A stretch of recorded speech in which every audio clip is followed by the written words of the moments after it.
Knee pain, back pain, shoulder pain, ఎటువంటి మొండి నొప్పులనైనా తగ్గించే clinic Indo British advanced pain clinic.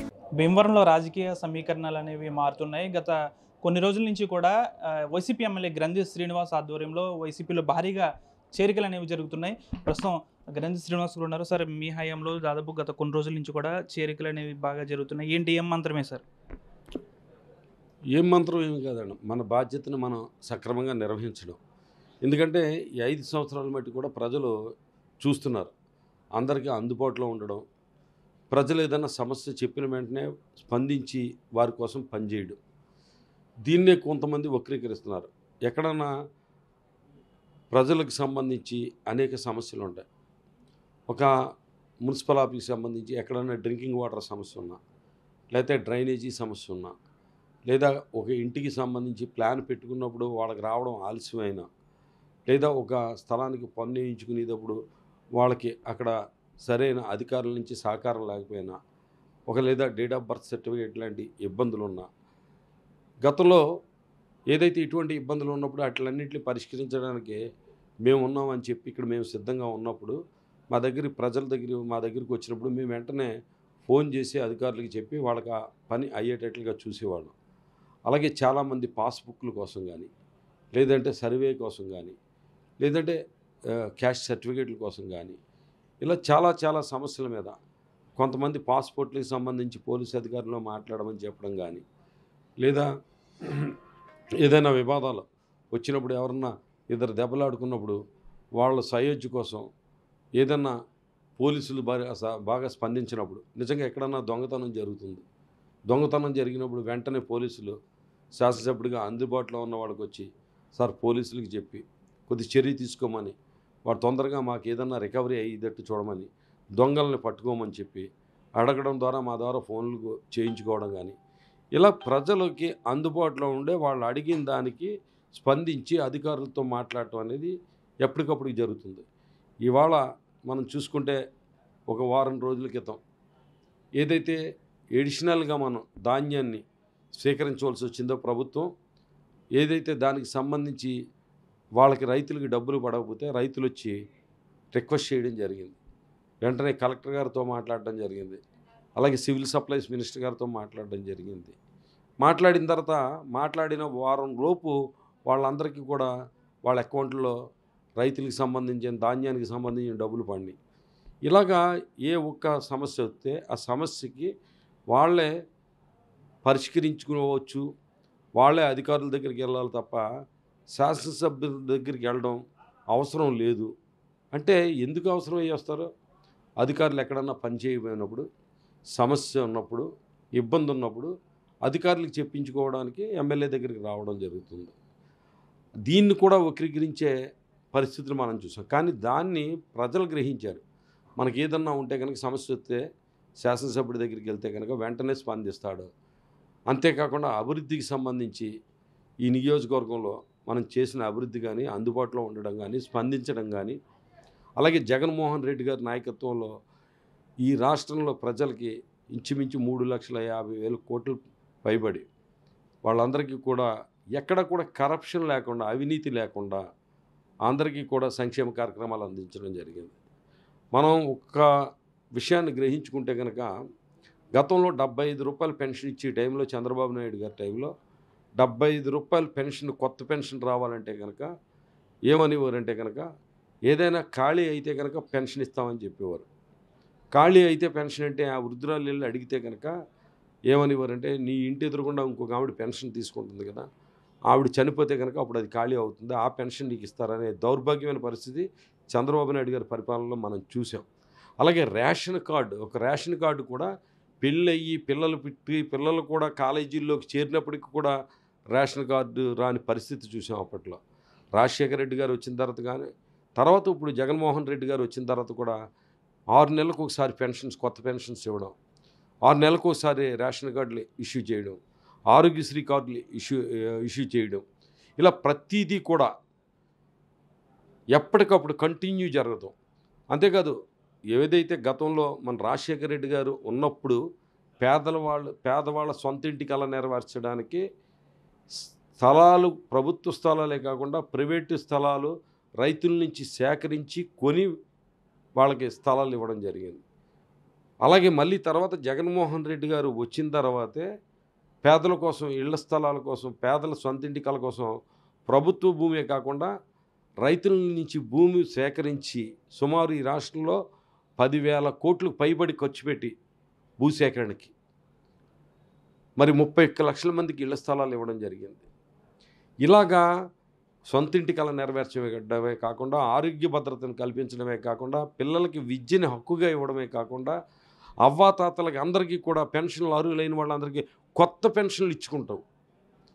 ఏంటంటే ఏదో ఖాళీ అయితే ఆ ఖాళీ అయింది ఇవ్వడం కాదు, అర్హులైన వాళ్ళందరికీ కూడా కొత్తమైన పెన్షన్లు ఇచ్చుకుంటూ, అలాగే డ్వాక్రా మహిళలకు సంబంధించి 0 వడ్డీని మళ్ళీ తిరిగి అమలు చేస్తూ ఏదైతే మాట ఇచ్చారో అది 2019 ఏప్రిల్ 11 నాటికి ఎవరైతే డ్వాక్రా మహిళలకు అందరికీ సంబంధించిన రుణాలు అప్పటికి ఎంత ఉన్నాయో అవన్నీ కూడా 4 విడతల్లో మాఫీ చేస్తానన్న ఆయన 4 విడతల్లోనూ వాటిని మాఫీ చేయడం, ఇలాగే ఇచ్చిన మాట నిలబెట్టుకునే ఒక ముఖ్యమంత్రి నాయకత్వంలో మేము పనిచేయడం, మేము ముఖ్యమంత్రి గారి సలహా మేరకు ఎప్పుడు కూడా ప్రజలకు అందుబాటులో ఉండి పనిచేయడం, ఇవన్నీ కూడా యువతని కానీ ప్రజలను కానీ ఆకర్షించినాయి.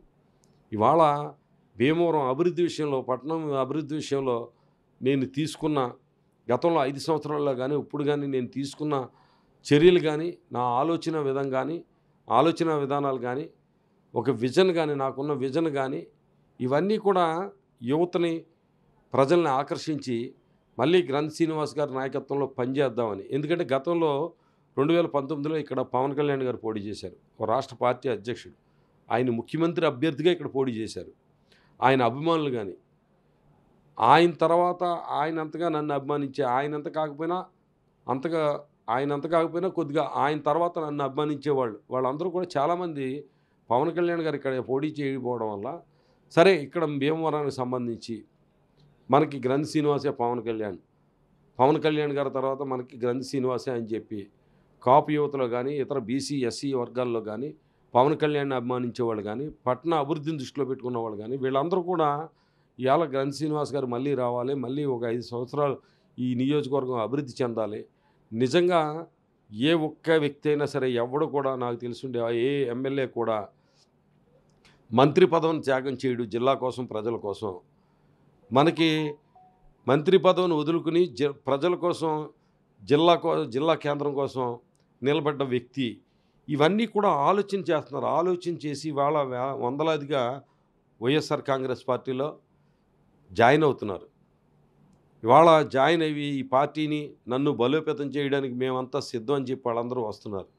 జగన్మోహన్ రెడ్డి గారి పరిపాలన, సంక్షేమ విధానం, అభివృద్ధి, విద్యని సంపదగా ఇవ్వడం, ప్రజలకి ఆరోగ్య భద్రతను కల్పించడం, రైతు భరోసాగా నిలబడడం, అలాగే పరిపాలన వికేంద్రీకరణ చేయడం, 13 జిల్లాలు ఉన్నదాన్ని 26 జిల్లాలకు పెంచడం, అలాగే జిల్లాకు ఒక మెడికల్ కాలేజీ తీసుకురావడం, ఇలాంటి ఎన్నో అభివృద్ధి కార్యక్రమాల విజన్, జగన్మోహన్ రెడ్డి గారి విజన్ కానీ, అలాగే నియోజకవర్గం పట్ల నాకున్న విజన్ కానీ చూసి, ఎందుకంటే ఇంతకుముందు 10 ఏళ్ళు ఎమ్మెల్యేగా చేసిన ఆయన ఏం చేశాడు అని అడిగితే ప్రజల్ని ల్యాండ్ మార్క్ లాంటి పనులు ఆయన ఇది చేశాడు, ఈ అభివృద్ధి చేశాడు అని చెప్పమంటే ఏది కూడా ప్రజలు కూడా గుర్తుండదు, చెప్పలేరు. అది అంటే మీరు గతంలో ఇక్కడ ఎమ్మెల్యేగా చేసిన రామాంజనేయులపై పలు ఆరోపణలు చేశారు, అవినీతి ఆరోపణలు. కానీ ఆయన నిన్న అంటున్నారు, నేను ఎటువంటి అవినీతి చేయలేదు, చేశానని గ్రంథి శ్రీనివాస్ నిరూపించగలరా? గతంలో నేను ఇక్కడ ఎమ్మెల్యే చేశాను, ఇప్పుడు గ్రంథి శ్రీనివాస్ ఎమ్మెల్యేగా చేస్తున్నారు, ఎవరి హయాంలో అభివృద్ధి జరిగింది, చర్చకు సిద్ధమా అంటున్నారు రామాంజనేయులు. చాలా హ్యాపీగా చర్చకి సిద్ధం. అంతేకాదు మా కాలంలో ఏదైతే అప్పుడు 5 సంవత్సరాలు, ఇప్పుడు 5 సంవత్సరాలు చేసిన అభివృద్ధి, దానికి చేసిన కృషి, దానికి సంబంధించి ఒక కరపత్రంలో ల్యాండ్ మార్క్ లాంటివి చేసినవి చాలా ఉన్నాయి. కొన్ని అయితే చిన్నవి వదిలేసాం, అదైతే కనుక బుక్ వేయవలసి వస్తుంది. ఇది ల్యాండ్ మార్క్ లాంటి పనులన్నీ కూడా ఒక పాంప్లెట్ వేసి ప్రజల ముందుకు వెళ్తున్నాం మేము. ముందు ఆయన ఏం చేశాడు, ఏం అభివృద్ధి చేశాడు అనేది ఒక పాంప్లెట్ వేసి ప్రజల ముందుకు వెళ్ళమనండి. అంతేకాదు చర్చికి కూడా మేము సిద్ధం, మేము చేసినవన్నీ చెప్తాం. ఎందుకంటే 2004 నుంచి 9 వరకు చూసుకుంటే కనుక అప్పుడు పాలకోడేరు మండలం, భీమవరం మండలం, భీమవరం పట్టణం ఒక నియోజకవర్గంగా ఉన్నాయి. తర్వాత డీలిమిటేషన్లోకి వచ్చేసరికి వీరవాసరం మండలం, భీమవరం మండలం, భీమవరం పట్టణం ఒక నియోజకవర్గంగా ఉన్నాయి. అంటే తర్వాత ఆయన చేసిన కాలంలో పాలకోడేరు మండలం అనేది లేదు, అది కొత్తగా ఏరాసరం మండలం యాడ్ అయ్యింది. అయినా అప్పటికి యాడ్ అయిన తర్వాత కూడా అక్కడ ఒక చిన్న సమస్య ఉంటే కనుక అది పెద్ద సమస్య, చిన్న సమస్య అయినా సమస్య నా దృష్టికి వచ్చినప్పుడు కూడా నేను అక్కడ పరిష్కరించడం జరిగింది. నిజంగా మేము చేసిన అభివృద్ధి గురించి మేము పాంప్లెట్ ద్వారానే చెప్పడం కూడా ప్రజల ముందుకు వెళ్ళడం జరుగుతుంది. చర్చికి కూడా సిద్ధం. నేనేం మాట్లాడను, నేను ఒక పాంప్లెట్ ఇస్తాను, ల్యాండ్ మార్క్ లాంటి పనులన్నీ కూడా మీకు చూపిస్తాను. దాంట్లో అవి నేను చెయ్యలేదని చెప్పమానండి. ఒకటి ఆయన ఏం చేశాడో చెప్పమానండి. ఈ అవినీతి అంటే ఒక ప్రజల కోసం అవసరాల కోసం ఒక పథకం వస్తే కనుక ఆ పథకాన్ని అడ్డం పెట్టుకుని ఆస్తులు సంపాదించుకుందామని ఒక 40-50 ఎకరాల భూమిని తాగునీటి ప్రాజెక్టు ఒకటి వస్తే భీమవరం మండలానికి సంబంధించి ఆ రైతుల్ని వంచి మోసగించి ఆ భూమిని తీసుకోవడం మరి కరప్షన్ కాదు అది. మరి అది ఎటువంటిదో అది సరిగ్గా ఇప్పుడు ఏదైతే జనసేన పార్టీలో పోటీ చేస్తున్నారో ఆ జనసేన పార్టీ అధ్యక్షుడు పవన్ కళ్యాణ్ గారే భీమవరం మీటింగ్లో స్వయంగా చెప్పడం జరిగింది. డంపింగ్ యార్డ్ గురించి మాట్లాడడం జరిగింది. ఆయన 10 ఏళ్ళు ఎమ్మెల్యేగా ఉన్నాడు. ఆయన పవన్ కళ్యాణ్ గారు 2019లో వచ్చి మాట్లాడేసరికి ఒక డంపింగ్ ఏర్పాటు చేయలేకపోయారని మాట్లాడారు. దానికి సమాధానం చెప్పమనండి. చర్చి దాకా ఎందుకు? పవన్ కళ్యాణ్ గారు ఏదైతే భూములకు సంబంధించిన కుంభకోణం గురించి పవన్ కళ్యాణ్ గారు మాట్లాడారో ఇప్పుడు ఆయన పార్టీ అధ్యక్షుడు మాట్లాడిన క్లిప్పింగ్లు ఉన్నాయి. దానికి సమాధానం చెప్పమనండి. చాలా చీప్గా, ఎంత చీప్గా అంటే ఎంత దిగజారుడి ఇది చేశారంటే ప్రజలను ఎలా దోచుకున్నారంటే ఏదైతే మల్టీప్లెక్స్ థియేటర్ గోడ బయట R&B రోడ్డును కూడా సైకిల్ స్టాండ్కు ఉపయోగించుకుని సామాన్యుల దగ్గర మోటార్ సైకిల్కి 25 రూపాయలు 50 రూపాయలు వసూలు చేసి 10 ఏళ్ల పాటు ప్రజలను దోచుకున్న వ్యక్తి. అవునా కాదా? ఆయన చెప్పడు. అక్కడ ప్రజలను అడగండి. వాళ్ళందరూ కూడా రోడ్డు మార్జిన్లో థియేటర్కి కానీ షాపింగ్ కానీ వెళ్తే 25 రూపాయల కాడికి 15 రూపాయల కాడికో 20 రూపాయల కాడికో 50 రూపాయల కాడికో పార్కింగ్ చేసుకున్నందుకు డబ్బులు ఇచ్చారా లేదా? ఈ దోపిడీని నేను ఎమ్మెల్యేగా అయ్యాక అరికట్టడం జరిగింది. దీనికి సమాధానం చెప్పమనండి. లేకపోతే భీమవరం ప్రజలను అడిగి తెలుసుకోండి, మీరు అడిగి తెలుసుకోండి. అలాగే ఏదైతే టిట్కో హౌస్కి సంబంధించి మట్టి పూడికి సంబంధించి దాని గురించి కూడా అప్పుడు జనసేన నాయకులు ఆయన తెలుగుదేశంలో ఉన్నప్పుడు వాళ్ళందరూ కూడా విమర్శ చేయడం జరిగింది. పూడికి ఏదో అక్కడ ఇక్కడ కాలువల మట్టి తీసుకొచ్చేసి దాంట్లో తోలేసిన తర్వాత దానికి బిల్లు చేయించుకుని బినామీల పేర కోట్ల రూపాయల్లో అనుకుంటా, కోట్లు ఎంతో బిల్లు తెలియదు అని ₹1 కోటి పైనే బిల్లు చేయించుకుని లబ్ధి పొందిన వ్యక్తి.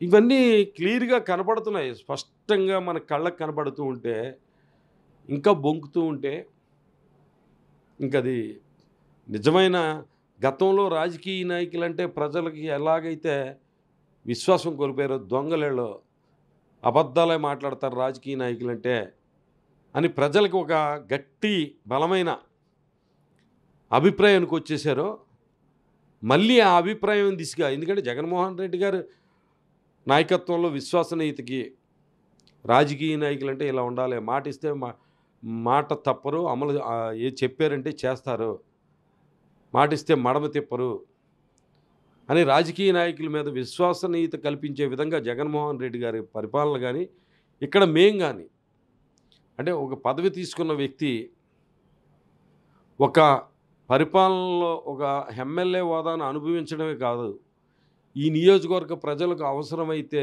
తన శక్తి మేరకు సేవాభావంతో ఏదైనా చెయ్యాలంటే కనుక దాన ధర్మాలు చేయడానికి కూడా ముందుకు రావాలి అని చెప్పి నిరూపించిన మేము ఎక్కడ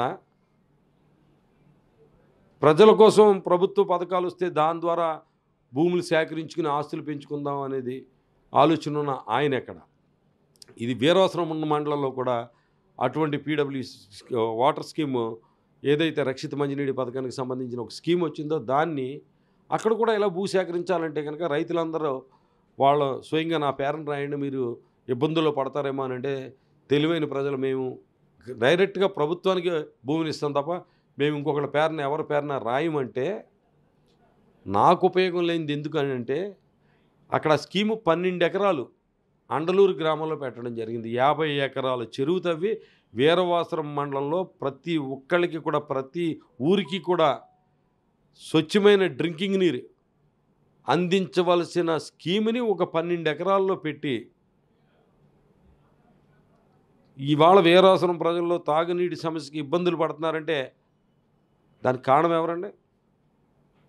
నిజంగా నాకు ఒకటే అనిపిస్తుంది, 2004లో కూడా ఈయన ఎమ్మెల్యేగా ఉండుండి నేను కాకుండా ఉండుంటే ఏదైతే భీమవరంలో మంచినీటి చెరువుకు సేకరించిన 126 ఎకరాల భూమి అప్పుడు ఎంత 4 లక్షలు, రోడ్డు వారిని ఉన్నది 6 లక్షలకి తీసుకోవడం జరిగింది.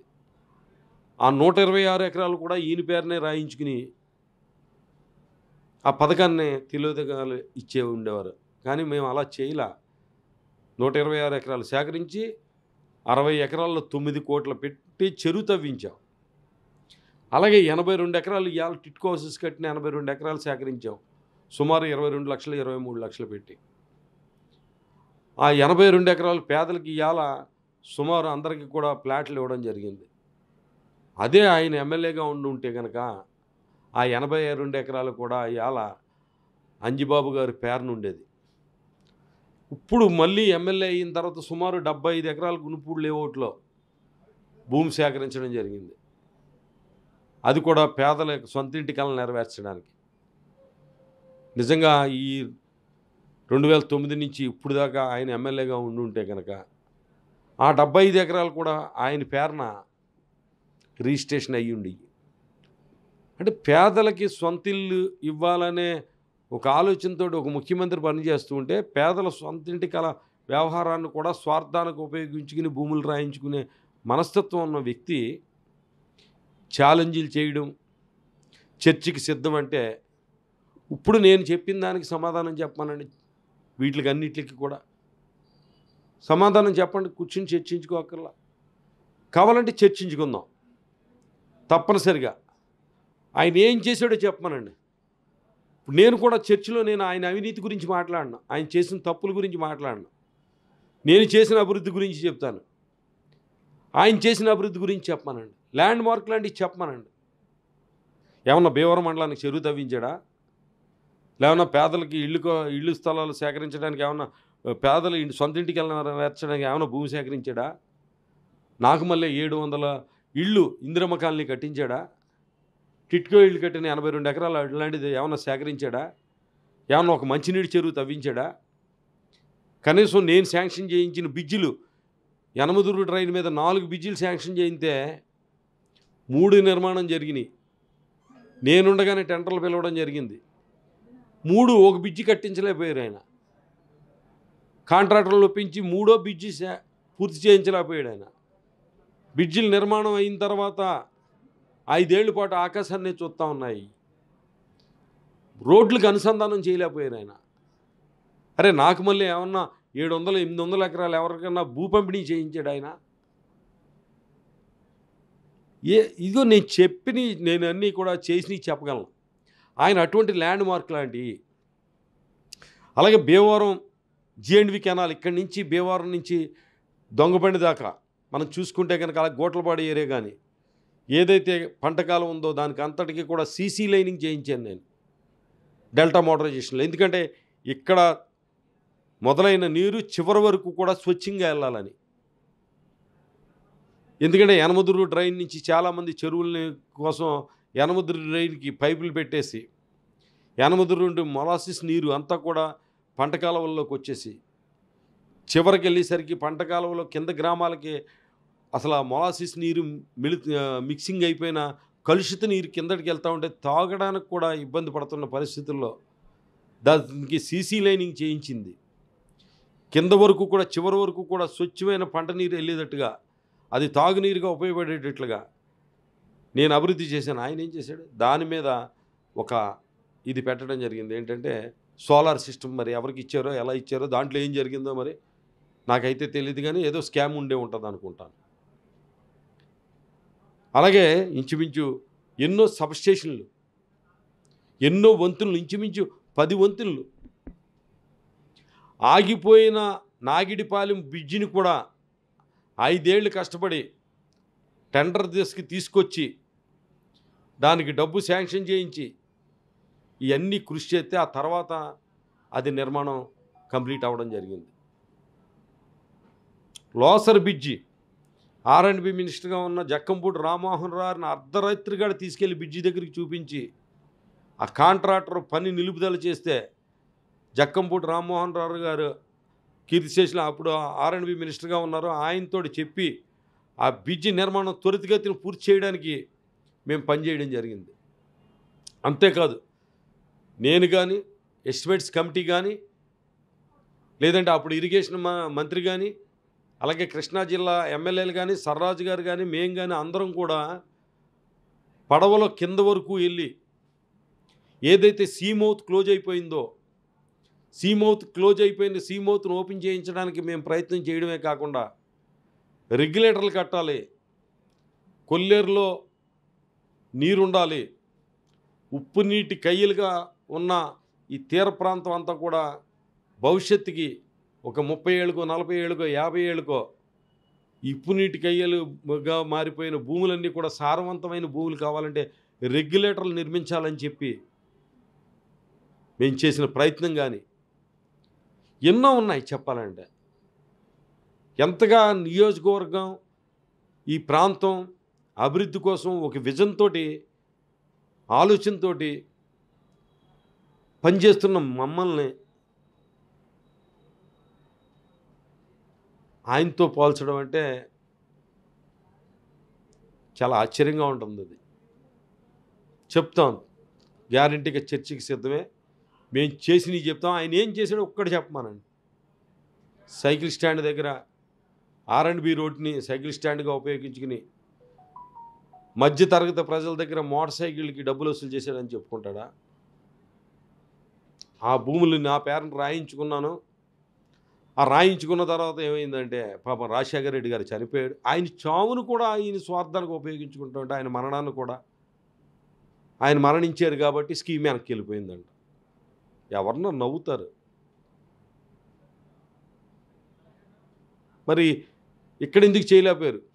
వీరాసరం మండలంలో అసలు ఏం చేశారో చెప్పమని. ల్యాండ్ మార్క్ లాంటి పనులు, చిన్న చిన్న పనులు అవన్నీ వదిలేద్దాం, రోడ్లు, డ్రైన్లు, ఇటువంటి చిన్న చిన్నవి అన్నీ వదిలేద్దాం.